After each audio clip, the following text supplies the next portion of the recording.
Hi, everyone. I'm Kelly O'Horo, and this is Adaptable Behavior Explained. Hi, everybody. Welcome to Adaptable. I'm Kelly O'Horo, your host, and today we're going to talk a little bit about a hot topic, especially among my friends as a Gen Xer. And we're going to talk about the idea that millennials and Gen Z can often be considered entitled by my generation at school and at work. And employers and professors say that their expectations have shifted. Students and employees say that they want clarity and feedback and respect. And we have to understand better about who's right.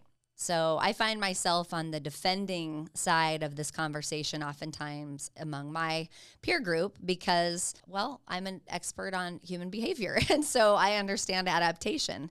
And so when you think about, this concept, it's important to understand both sides of the coin. So I've got a friend who is a professor, a college professor, and she's talking to me. She's a communications teacher, and she's talking to me about how to navigate this difference because our generation, there was a different stance taken by people in positions of power towards us. And so as things have evolved, there's a little bit of a different change. And so, thinking about an example, like let's say, and she hasn't said this, but let's just use this for an example, like students expecting to renegotiate every deadline or due date or parts of the assignment that were asked. And then, maybe a Gen Z student might say, if I'm juggling work and caregiving, why wouldn't I ask for options? And when I think about me as a young professional, I just showed up. I just did what I had to do, and my bosses or my teachers really didn't know much about what was going on in my personal life. I just grind, I would just pull up my bootstraps and grind. And so when we think about, a Gen Xer, that's oftentimes how we were raised and how we had to do things. We have to look at what are we dealing with in the workforce and the next generation, and how do we bridge that gap from what we learned versus what they might have learned. And you're not going to like this, but it's kind of our fault. It's our doing, and for good reason. So where did these traits come from? You got to understand context. It really matters. And many of us who were Gen X, we were latchkey kids. There's two working parents. We come home to empty houses after school. We learned independence and oftentimes felt invisible. So when we became parents, we kind of swung the pendulum the other direction. We were not wanting to do the same thing as parents as was done to us. And again, through no fault of our parents, they didn't know anything different. And quite frankly, they probably paid better attention to our emotional needs than their parents paid. But it's just when you think about generational knowledge and awareness, it's different. So as a parent, I'm thinking be present. Ask what they want. Let them have a voice. Let them negotiate. Make sure that my kids feel heard. And as a result, they develop skills and beliefs that say, they mattered. So thinking about, a Gen X mom remembering hearing things like, because I said so, or children are meant to be seen and not heard, or things like that, which is common in my generation that we would have heard growing up. So as a mom, maybe I wouldn't have had my parents sit down on the bed and talk about what's hard and how I'm dealing with things. And I would do that as a parent. I would sit down and I would have this more two-way conversation rather than this commanding dialogue. And that plants seeds for, our kids that now show up in workplaces and classrooms. And we have to understand in our generation and older where this comes from. And one of the things that I think is so interesting is the shaming with the word woke. And I think it's become a really hot topic with, in the political scenes, and there's a lot of sound bites around what's woke and what's not. And honestly, woke is awake. There's a certain amount of emotional intelligence that coincides with the woke factor. And I think that in older generations, myself included, that wasn't part of how we were raised. We didn't have the skills or the knowledge or the wherewithal to recognize emotional needs and what are emotions and how do we express that, and we matter. And we have raised kids to be more awake about that. It literally means awake. It's awake to their needs, the inequities, their emotions. And millennials and Gen Z grew up in an era where therapy and mental health and emotional language were normalized. And so this was part of their vocabulary and their way of being that wasn't necessarily part of ours and older generations. Their emotional vocabulary is richer. It's bolstered by social media and mainstreaming of psychology, which again wasn't so commonplace in my generation. So think about like a new hire tells her manager, I need feedback at the end of 30 days to mark how I'm and know how I'm aligned. 20 years ago, many of us would have silently just guessed. We would have been like, I don't know where I stand. I don't know what they need. I might be doing a good job, but we don't have the courage or the assertiveness to say, I'd like to have a review in 30 days. And today's requisite isn't entitlement, it's emotional literacy with some practical aim. And I think oftentimes we can consider it off-putting because it's assertive and it's, it's saying I'm an equal to you or I deserve to be to be told something. And I think sometimes that can be viewed as entitlement when in fact it's just saying, just because you're in a position of power, it doesn't mean you're more important than I am as a human. And I think that's an important distinction to make. Now, that doesn't mean there's not time and place that perhaps needs guidance, and that's okay. We can talk about that too. But I think there's something to be said for our own frustration tolerance and parenting patterns when it comes to how this exists. So when we think about kids having tolerance for frustration, it's built by facing small, tolerable, hard things. And I know that when I was parenting, I raced to rescue quickly.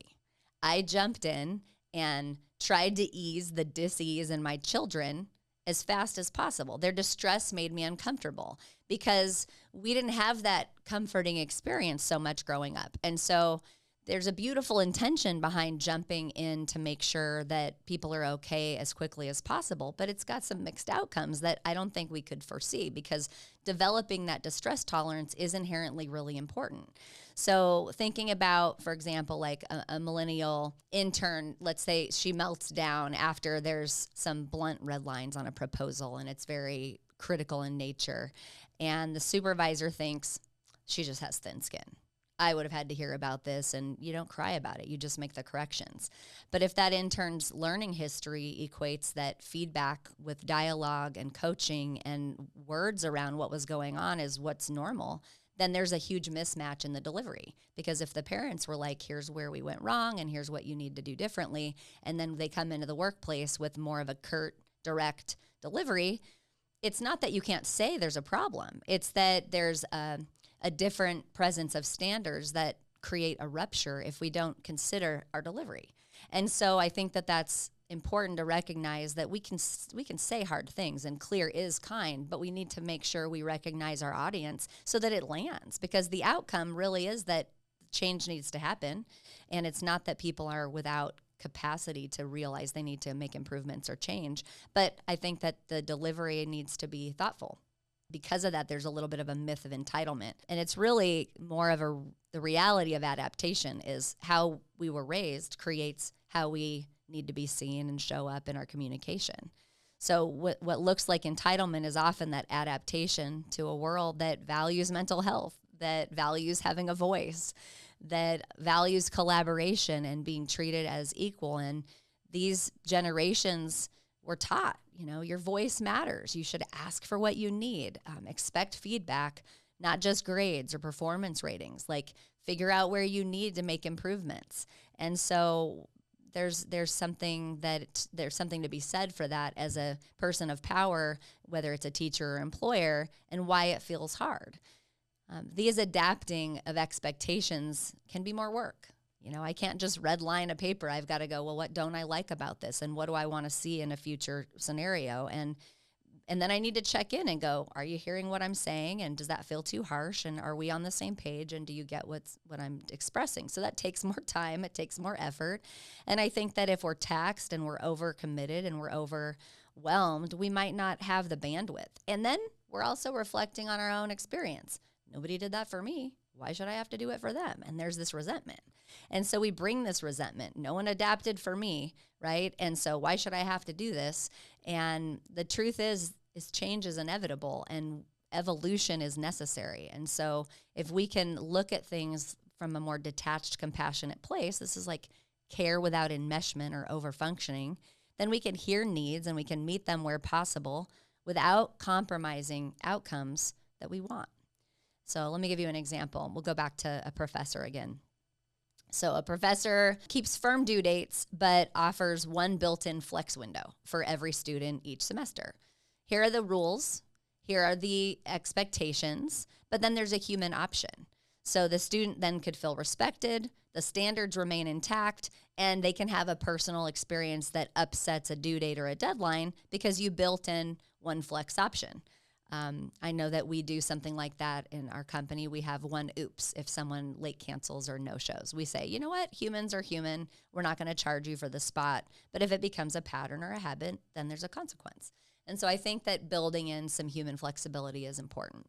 That's an example of how we can bridge that gap. But that detached compassion and clear delivery is really important. Having clear expectations and that detached compassion, say, I care deeply, and I'm going to hold the line.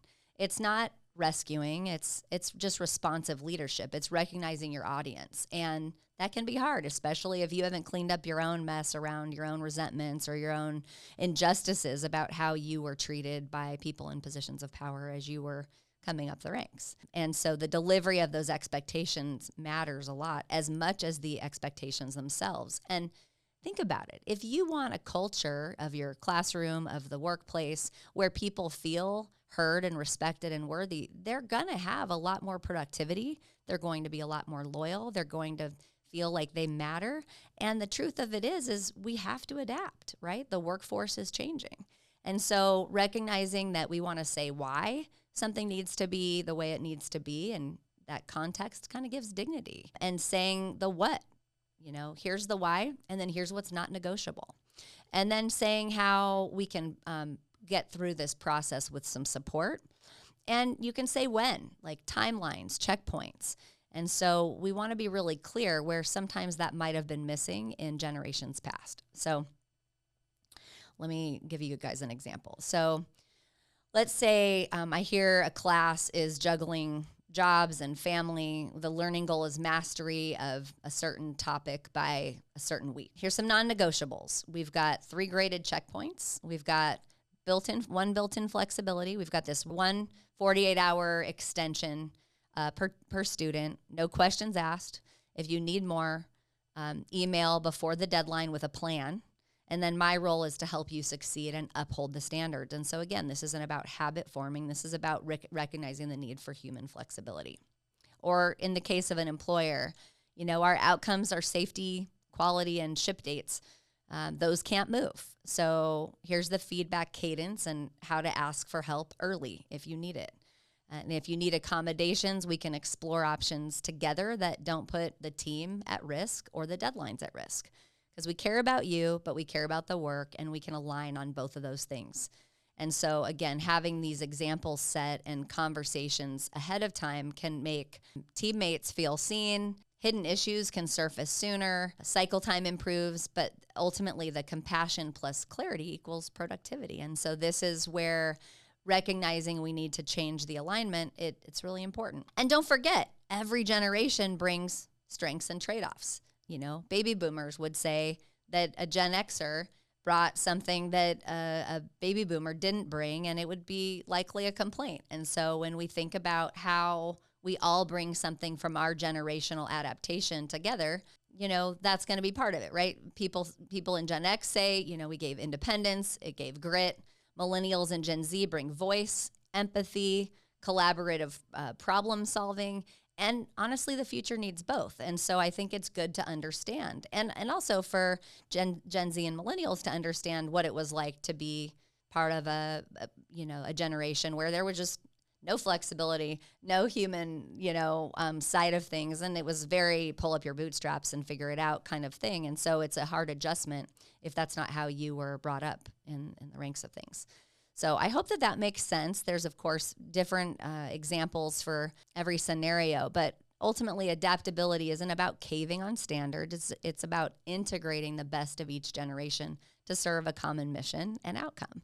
And that's ultimately going to be better for productivity in all areas. So hopefully that helps any of you understand both sides of the equation and the change of the workforce. Like I said, in my generation, I hear it all the time. And I think there's just a misnomer around entitlement, which is really often what is masking adaptation to a more emotionally literate era. And of course, it's more work to adapt, and resentment is real, but detached compassion helps us hear the needs while protecting outcomes. Remember that delivery matters. Be clear, the why, the what, the how, the when, and it turns expectations into invitations to succeed. If this episode resonated with you, please subscribe, leave a comment, or share it with someone who might need to hear this. Connect with me on social media. Like I said in other shows, I do see the notes and the comments. And until we meet again, don't forget to lead with love. It'll never steer you wrong.